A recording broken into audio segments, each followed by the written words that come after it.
We continue to get closer to the November election, and a lot of talk is about the race for the White House. But control of the House and Senate also at stake.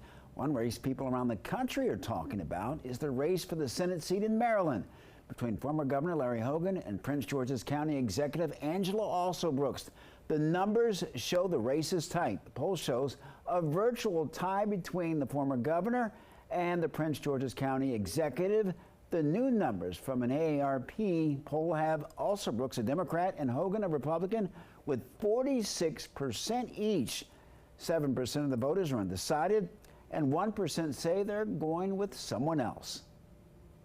And joining Capitol Review is Dr. Mileah Kromer. She is the director of the UMBC Institute for Politics.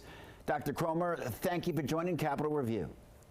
Hey, thanks for having me. Well, Dr. Kromer, you're well aware of recent polls in Maryland showing the Senate candidates at a virtual tie.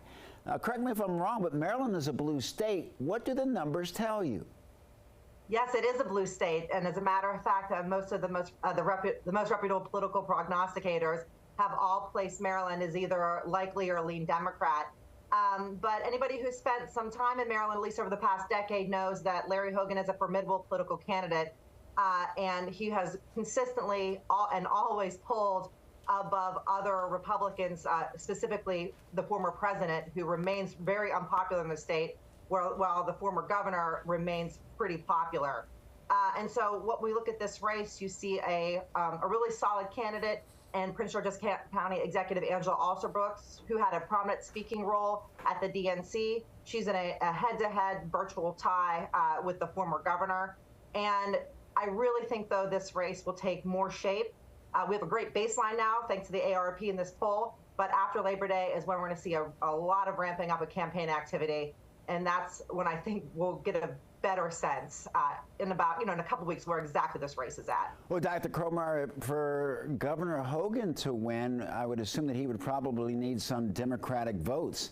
Let's just say that's true.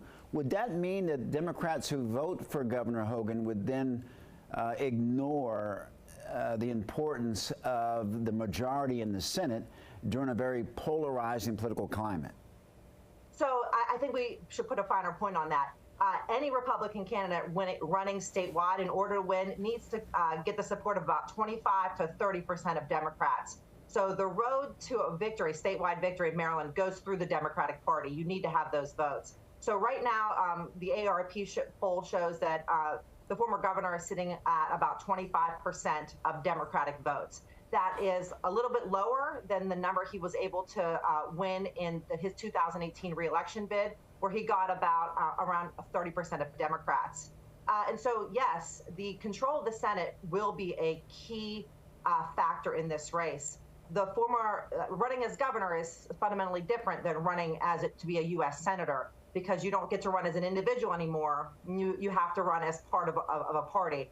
And right now there are, and some previous polls that were conducted, that control of the Senate does matter to Democratic voters. So the former governor is going to have to convince those voters not only to vote for him as an individual, but perhaps with carrying that baggage of giving Republicans control of the Senate, which the Maryland Democratic Party and the Alsobrooks campaign are making sure that voters do connect those dots. She just came out with an ad using Hogan in his own words, reminding voters that he is a Republican and that he would caucus with the Republicans. And Dr. Kromer, quickly, how can the candidates separate themselves in the coming weeks?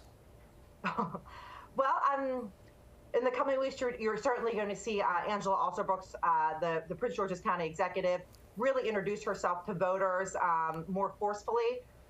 Certainly, her name recognition is not as high as the former governor's, and for good reason. While Prince George's County is a huge county with a lot of voters, she still has to introduce herself completely to voters statewide. And for the former Republican governor, he will have to certainly curry favor with those moderate to conservative Democrats that he needs to win again, and convince them that he'll be an independent voice in the Senate rather than just another Republican vote. Dr. Mileah Kromer, thank you very much for joining us. Thanks for having me.